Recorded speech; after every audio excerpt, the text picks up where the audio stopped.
Well, joining me now to discuss the conflict in Israel and Gaza is a TV host and satirist, Bاسم Yusuf. Bاسم, it's great to have you back on the programme. I wish it was under different circumstances. First of all, what is your reaction to what happened on October the 7th? Oh, it was terrible, of course. I mean, we kind of get our news kind of also secondhand because, you know, my wife's family, they live in Gaza. They have cousins and uncles there. And their house also was bombed. We haven't been able to communicate with them for the past 3 days. Communication are lost. So we don't know actually what is the how are they doing. But you know, we're used to that. I mean, it's just like it's very repetitive. We're used to that. We're used to them being bombed every time and moving from one place to the other. You know, it's just like those Palestinians. They're very dramatic. Israel killing us. But they never die. I mean, they always come back. You know, they're very difficult to kill, very difficult people to kill. I know because I'm married to one. I tried many times, couldn't kill her. I mean, there's a dark humour there, and I understand why. Because no, it's not dark humour. I try to get to her every time, but she uses our kids as human shields. I can never take her out. Again, I understand the humour, but to be serious, Bاسم, about this. Tonight, there is... I will be serious. Now, I will be serious. I was watching your interview with Ben Shapiro, and I'll tell you one thing. Yeah. I think that Ben Shapiro is one of the smartest people who ever walked this earth. He's very, very smart. I follow him, and I believe everything he said. And when he came on your show, his solution was, and I quote, his solution was that the solution for this is for Israel to annex Gaza and to kill as many son of bitches as possible to make sure that this will never happen again. And anyone who called for a ceasefire will be a terrorist sympathizer. So God forbid, I don't want to be labeled as a terrorist sympathizer. So I agree with Ben Shapiro. I think we should kill as many son of bitches as possible. Well, let me, so far, but Bاسم, let me... so far, 3,500 people were killed, including 5,000 son of bitches in the bombing of the Baptist hospital as we speak right now. 1/3 of those 3,500 were children. So my question to Ben Shapiro is, how many more son of bitches do we need to kill so Ben Shapiro is happy? Okay, because it changes Bاسم, from 1 year. It changes from one. I'm sorry that. Listen. I'm really at a disadvantage here. I'm looking at a camera. I don't see you. I can hear you on my ear. The reason I'm interrupting is I think you might be. I think you're conflating different interviews with Ben Shapiro. He didn't use the phrase "sons of bitches" with me. Let me play to you what he actually said on my show. He did. Go back to your interview. No, he didn't. That was another interview. But let me play what he said to me here. Well, frankly, I don't believe in proportionate response to terrorism. I believe that the way that you stop terrorism is with wildly disproportionate response. That doesn't mean in terms of targeting civilians. It means in terms of killing as many terrorists as humanly possible and allowing them to dictate the terms of engagement by hiding behind civilians in areas that they are supposedly responsible for means that the only option for Israel is to surrender to Hamas's hatred of its own citizens, its willingness to use its own children as human shields. No country worth its salt could ever do that. Now, that is substantively different to what you said he said, right? He's talking there but specifically about Hamas terrorists. I agree with him. The thing is, the question is, what is a proportionate response? Because it has been different from one tier to another. So if you look to this graph, for example, this is the death of Israeli and Palestinians, and it's changing from 1 year to year. It's like fluctuating like crypto. So my question is today, what is the going rate today for human lives? I mean, 2014 was a great year for Ben Shapiro. 88 Israelis were died, and there was 2,329 Palestinians killed on the other side. That is one Israeli for 27 Palestinians. That is a very good exchange rate. What I'm saying is, what is the exchange rate for today? So you guys will be happy. That's my question. Well, it's not me. It's not me, guys. I'm not on either side. No, not you. Like when I say you guys, I say like the people on the other side of that. I know that you don't think like that, Pierre. You're one of the good guys. But let me tell you something. I mean, the reason that I'm using this is that, I mean, I can't remember what happened in 2014, and there was no music festival, but there must be something. I mean, they must do something. It is their fault. It has to be something. I mean, 2018, 300 Palestinians died. Who's counting, you know? So the thing is, what my question is, let's find what is the exchange rate for human life today so we expect the future death of Palestinians and will be happy to it. My response to that would be this, Bاسم. I've thought carefully about this because I think it's very tricky for people like me to immerse ourselves into a conflict where we're not directly involved. And I thought carefully about what I feel about this. I feel that the scale of what Hamas did on October the 7th supersedes anything else I've seen in this conflict, really ever. The savagery, the butchery, the slaughter of 1,300 people, the shooting of babies, the 100%. kidnapping of grandmothers, and so on. So if we can agree on that, which I think is inarguable, then the question then becomes, again, about proportion. I don't disagree that there's been a lot of bad stuff on both sides going back historically for decades. But if we agree that this was on a different level altogether, quite deliberately by Hamas, designed to provoke... No, here's my question. Let me ask you a question. And the question, because you raised it earlier about proportion. I honestly don't know what the proportionate response is. I honestly don't. I don't. I've been watching the airstrikes this week thinking... So what's your question? Well, I would ask you, if you were Israel, what would you... If I was Israel. If you were Israel and that had happened to you, what would you think would be the appropriate way for the country to respond? I would do exactly like Israel did, kill as many people as possible, since the world is letting me do it. I mean, I can do it because I can, you know. But the thing is, you know what? I agree with you. And you know what? I'm going to be even ahead of you, because I see the question coming. Do you condemn Hamas for the atrocity? Yes, I condemn Hamas. I condemn Hamas. Hamas is the source of all evil. They're a reason for everything. And you know what? Let's, for a minute, imagine a world without Hamas. Right. What will this word look like? Let's give this word a name, and let's name this word the West Bank. Hamas has absolutely no control in the West Bank. And since the beginning of this year, only through August, 37 Palestinian kids were killed. No music festival, no paragliding, no Hamas. Since the occupation of the West Bank, 7,000 Palestinians were killed. No music festival, no paragliding, no Hamas. I can go on and on and on and on. No, but you don't need to, because in a way you're preaching to the choir. I've followed this crisis. Oh no, you're not preaching. So the thing is, like, in the sense that I know that what you're saying has validity. Of course, Piers. By the way, Piers. I am at a disadvantage here. I can hear you. I cannot see you. I am in a claustrophobic room, and so please cut me some slack and don't interrupt me and interrupt my points. Sure. So, because this has to be fair. Understand. Because if you want to only hear your opinion, I can just condemn Hamas and go home. I can do that. So, do you want to do that, or do you have a much more nuanced conversation? No, I absolutely want to have a nuanced conversation. I wasn't aware I was interrupting you. I thought I was letting you speak. Amazing. So I would say I really applaud Israel for doing one thing that no military force in the world does. Because I heard Ben Shapiro and I heard Ron DeSantis, and they said Israel is the only military force in the world that warns civilians before bombing them. I mean, how fucking cute. That is so nice of them. Because with this logic, if Russian troops started warning Ukrainians before bombing their houses, we're cool with Putin, right? I mean, okay, Habibi, you have warned them, go invade. It's fine. You have done your job.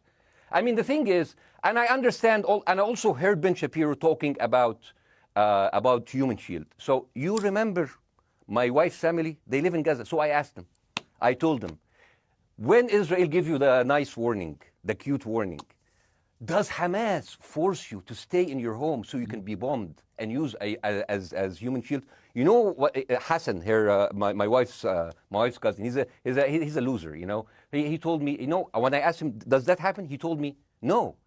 The lying son of a bitch lied to me. I told him, you don't understand. Ben Shapiro and Ron DeSantis keep saying that Israel warns you and Hamas asks you to stay put. So I told you, he's a loser. He never kept a job. He even failed in all of the interviews to become like a human shield. I would believe Ben Shapiro. Let me ask you this, So let's go with that. No. Let me ask you At some point, I must be able to ask you questions.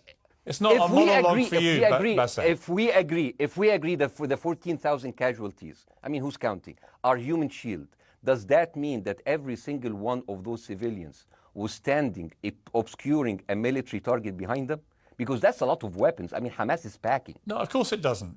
And look, So there's some collateral damage. Lots of collateral damage. Yes. It's fine, yeah. You kill some to save some and then kill some more. Yeah, I agree. Yeah. Well, let me ask you this. Again, it comes back to proportionate response. When the world decided it had to get rid of ISIS because of the appalling butchery they were carrying out, it did so by also killing very sadly, a lot of civilians along the way by doing airstrikes against places which But killing civilians are inevitable. You said that in the beginning. My point is, it's inevitable. Yeah, but once Israel has decided that they want to get rid of Hamas, and Hamas is embedded with civilian population, I'm very concerned about what's going to happen next. I've written a column tonight saying, I remember the Iraq War, which I opposed, right? I remember all this. So my question for you is, what would you think would be an appropriate response by Israel to what happened? Well, these are years of disproportionate responses of Israel. Right. Did it solve the solution? Did it solve the problem? Did it work before, so it will work? What will be the surprise this time? What will be the twist that will make this work this time? What will be different this time? Seriously, I mean, like, this is only the last 15 years. I mean, because it's too many papers. I just got this. But how will this be different? And the thing is, I am so glad in the introduction that you mentioned the Iraq War. I applaud you, Piers, for saying that, because you were honest about it. You said that spreading lies like WMDs make people look at those people as less of humans, and they would accept the death of 1 million Iraqi, whether by sanctions or by invasion, right?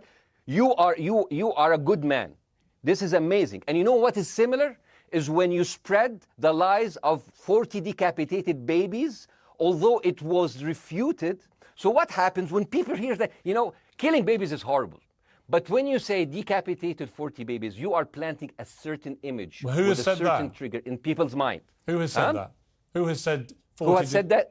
Who has said 40 decapitated? Who has said that? You have repeated. No, I haven't. What? I've never said that. You haven't said on your show 40 decapitated babies? Never. Ben Shapiro didn't say it? No. Ron DeSantis didn't say Nobody it? has said it. Okay, no, nobody said it? No.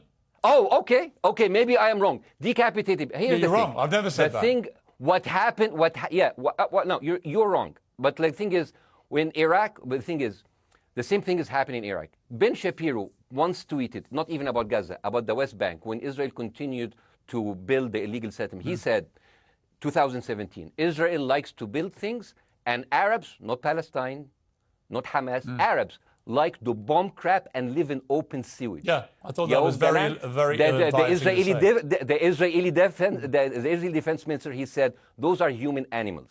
And the thing is, Ben Shapiro should know better, because, long before the Holocaust, before Jewish people were thrown in the gas chambers, the Nazi propaganda called them rats. Now, as a human being, I will never accept that another human being being thrown into a gas chamber. But a rat, kill 10, kill 1,000, 3,500. They are son of a bitch. They are human animals who live in open sewage and decapitate babies. And because of that propaganda, Mr. Morgan, that guy in Illinois, the 71-years-old guy, he killed, stabbing the 6-year-old Palestinian kid in Illinois 26 times. And he used to play with him. They used to be friends. But he went in, marching into their apartment, stabbing his mother and killing him, shouting, all Muslims could die. Yeah. It took you 80 years to change one word from Jewish to Muslim. And then you transferred your guilt to us and took away our land. Bassem, let me ask you a question. That deal sucks, man. Let me ask you a question. How do we get from where we are now to peace? Well, first of all, you need to change the perception. Nikki Haley, the American presidential candidate, said, we are in Israel in this because it's a fight between good and evil. Now, if you already decided someone is good, he can do no evil. And if you decided someone is evil, it's good to kill them. Killing them is good. You see, and the thing is, it is not like something new. I mean, I look at history and I see, I'm sorry to say this, but Westerners has always dealt like this with indigenous people.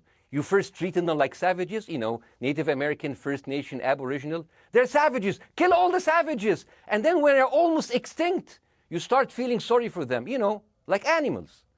So maybe the solution is that we kill as many Palestinians as possible, so the few of them that remains do not bother you. And maybe Netanyahu, when he lives for another 100 years, he'll become a tree hugger. Let me just challenge you on this. And he will campaign for preserving the free Palestinian. You keep talking about Westerners like me. Okay, so let me return the favor, okay?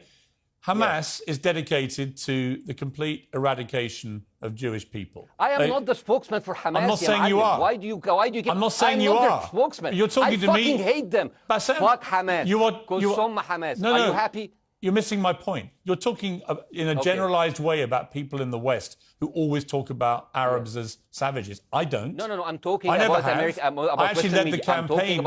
I led the media campaign in this country against the Iraq War. Okay, so I don't see. I don't see people in the Middle East as savages. You are one of the good ones. But what I would say is, I'm not talking about you. You're great. No, it's not about me being amazing. great. We love you.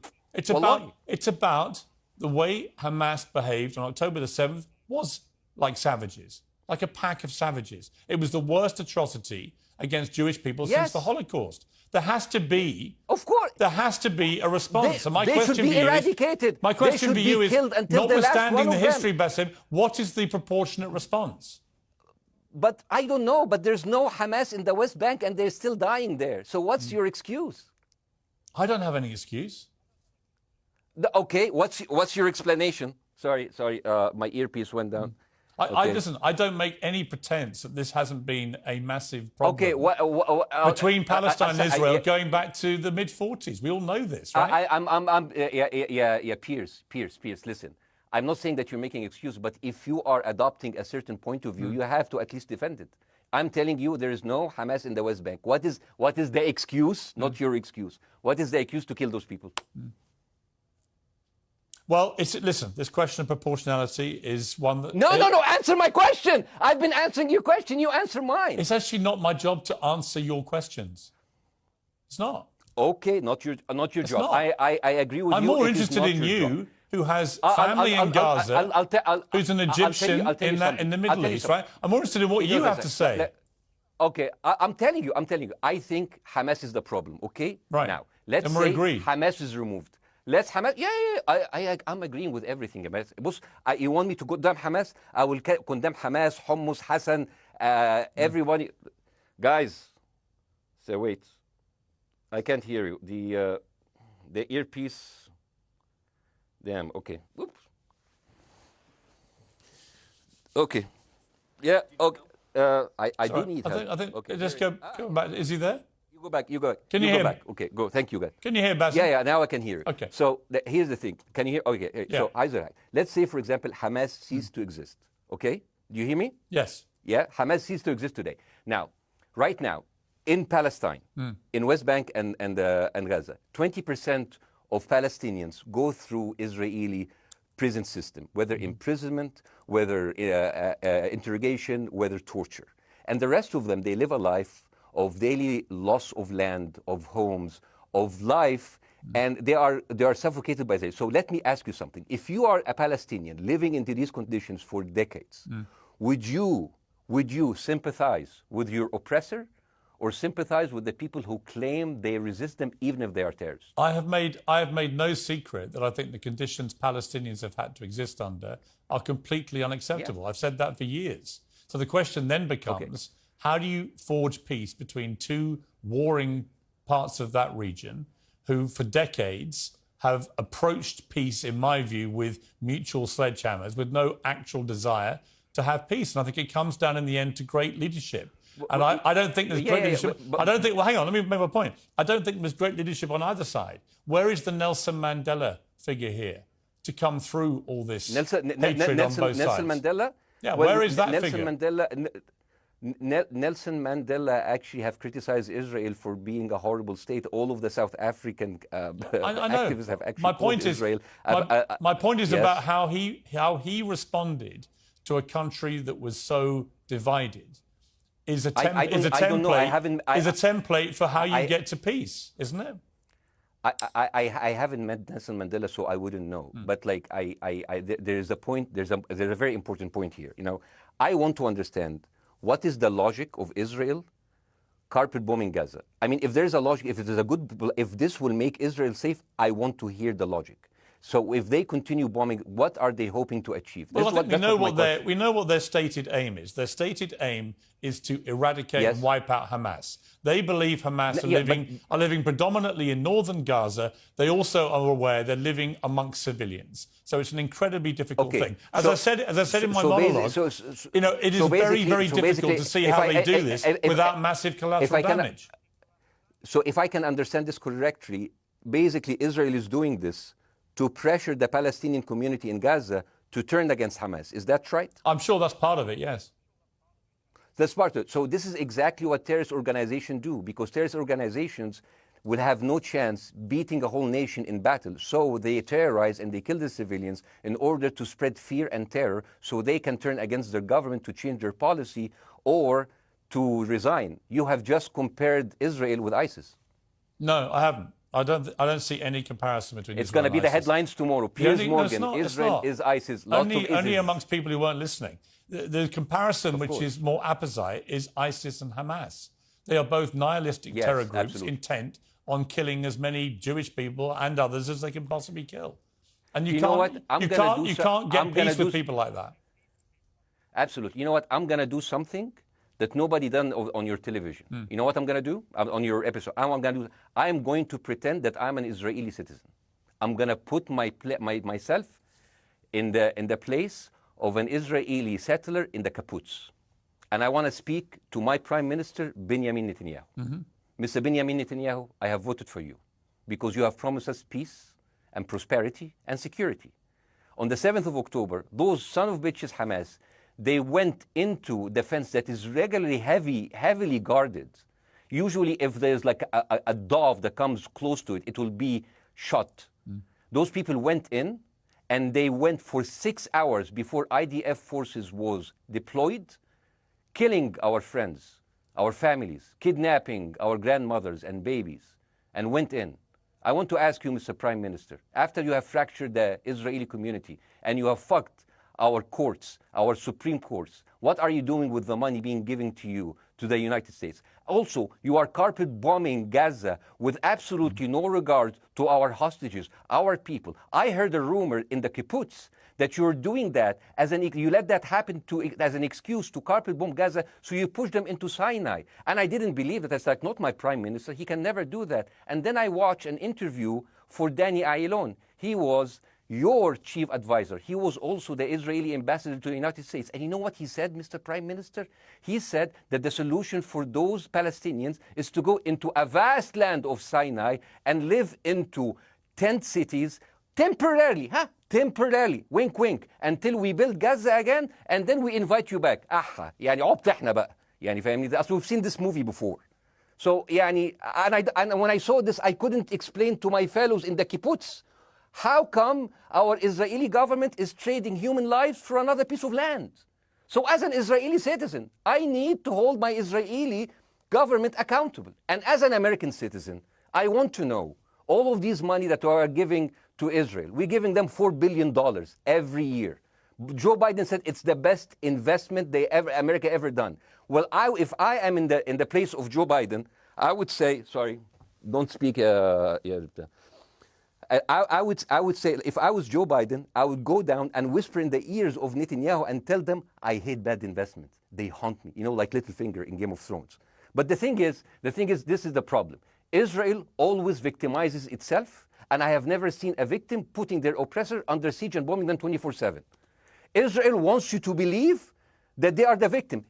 Dealing with Israel is so difficult. It's like being in a relationship with a narcissistic psychopath. He fucks you up, and then he makes you think it's your fault. All right, you Bاسم. Look at Israel as Superman, but they're really Homelander. Wallahi, they are shooting Bاسم, fish in a barrel, and they are annoyed with the splashes. Bاسm, I want to say two things. One, if you could just slightly manage your language. We are uncensored, but if you keep swearing, I'm very sorry. We have to apologise to viewers who may be offended by that. I apologize. But I understand passions run high, so let's not get too bogged down about the odd swear word. I apologize to the viewers. I apologize to the viewers for my language. My second question is this: after the sight of dead civilians. After the break, we have the managing director of the Daily Wire, which is Ben Shapiro's company. We were going to interview him on his own, but he's happy to come on and talk with you directly if you are prepared to stay. Well, of course, I can stay, but again, I am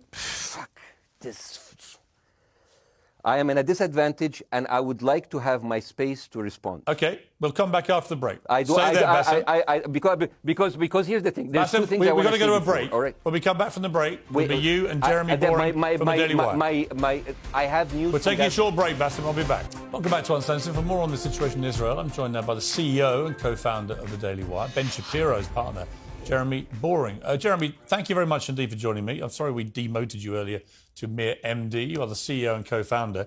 You know Ben Shapiro better than anyone, really. I did a big interview with Ben, obviously, the other night, which went around the world and has sparked a big reaction, including from our guest, Bassem Youssef, who's still with us.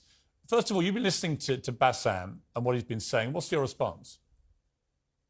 Well, first of all, I make it a point not to speak for Ben Shapiro. He's got 20 IQ points on me and speaks for a living professionally, so he's much better prepared to defend himself. But as his business partner, as his best friend, I do feel like I have to respond to the things that Bassem was just saying. First of all, the question of how many sons of bitches have to be killed in order to end this conflict, I suppose that the answer is as many of them as it takes. That doesn't mean that I or Ben or any decent person in their right mind is happy with the killing of civilians. I posted at the very beginning of this conflict that a woman or a child blown apart in Gaza is just as tragic as a Jewish baby killed in one of the settlements. That doesn't mean that Israel's actions and the actions of Hamas are morally equivalent. You know, the tragedy is the tragedy, but the moral equivalency is nonsense. If you entered Israel with the express purpose of targeting and murdering civilians with your own hands in cold blood, that is not comparable to Israel bombing targets in the Gaza Strip and killing civilians as a terrible, tragic consequence. War is terrible. War is an awful thing. That's why decent people don't lightly engage in war, and why Hamas should not have incited this war. You know, we can talk about the history of the Israeli conflict. I'm not a professional political commentator. I'm a CEO. I'm a screenwriter, and I'm certainly not Ben Shapiro. I'm not here to discuss the history of the Israeli-Palestinian conflict, but we all saw what happened on October 7th. And the idea that Israel was not going to react severely to that, or that Israel should not react severely to that, is ludicrous. And Jeremy, let me ask you that Ben Shapiro should be a moderating voice, that Ben Shapiro should be, saying, no, Israel should not respond in this situation. That's nonsense. Let me ask you, though, Jeremy, the question which I think is the big question. What is a proportionate response to that outrage on October the 7th, which is the worst attack on Jewish people since the Holocaust? What is proportionate? If it's true, as reports are suggesting tonight, that there may have been a hospital hit by an Israeli strike and up to 500 people or more have died, that would seem to me, if that is verified, and it's not verified yet, you know, we don't know exactly what has happened other than there's been a hit on this hospital. But if that is verified to have been an Israeli strike, that will strike many people as disproportionate. Certainly. Well, first of all, I don't know what a proportionate response is or why we would want it. I suppose a proportionate response would be for 3,000 Israelis to go through the fence, gun down innocent Palestinian women and children, burn their bodies, burn them alive, take hostages, rape their women. No one wants a proportionate response. No moral person could possibly call for a proportionate response. The purpose of war is to defeat your enemy. The West has, in my lifetime, forgotten the purpose of war because the true cost of war is so terrible. The last time the West engaged in war and won it was World War II, and they did it through incredible brutality. They did it by bringing their enemies to heel. That's not a thing to rah-rah about. That's not a thing to look forward to. As I said, all decent people should avoid war. But I think the sort of lie of the post-World War II, the post-war consensus lie, is that somehow war in which you kill a bunch of people and don't secure victory is morally superior to war where you do secure victory. I would say that the only way to morally justify a war is to win it. Otherwise, the very argument that brought you into the war, this enemy must be defeated, ends up being proven a lie. I mean, Afghanistan, I think America had every right to go into Afghanistan. The Taliban was harboring Osama bin Laden and Al-Qaeda. Al-Qaeda flew planes into buildings in the United States, killed thousands of our citizens, brought the nation into untold agony, pain, and horror. America had every right morally to go in and destroy the Taliban and destroy Al-Qaeda. Yeah, but I would argue, the Taliban now rules in Afghanistan. The war was not won. But that's my point, actually. I've done a column about this tonight for The Sun here in the UK, which is I was editor of a newspaper when the Iraq War happened. I opposed it very aggressively as the editor of the paper. And sadly, we were borne out by events. It was a complete disaster, the Iraq War, in my view. It was illegally contested, I think. And the consequences were appalling in terms of loss of life, 1 million people, in terms of ISIS being allowed to breed and create their merry hell around the world, in terms of complete dismantlement of Iraq itself as a functioning country. And I think Afghanistan, again, 20 years of attacking an enemy, which is now running the country again, seemed to me, again, to be kind of pointless. And I do wonder whether Israel, in its blind fury, which I completely understand, has thought through the consequences of actually launching a full air, ground and sea offensive into Gaza as to actually what happens at the end of that.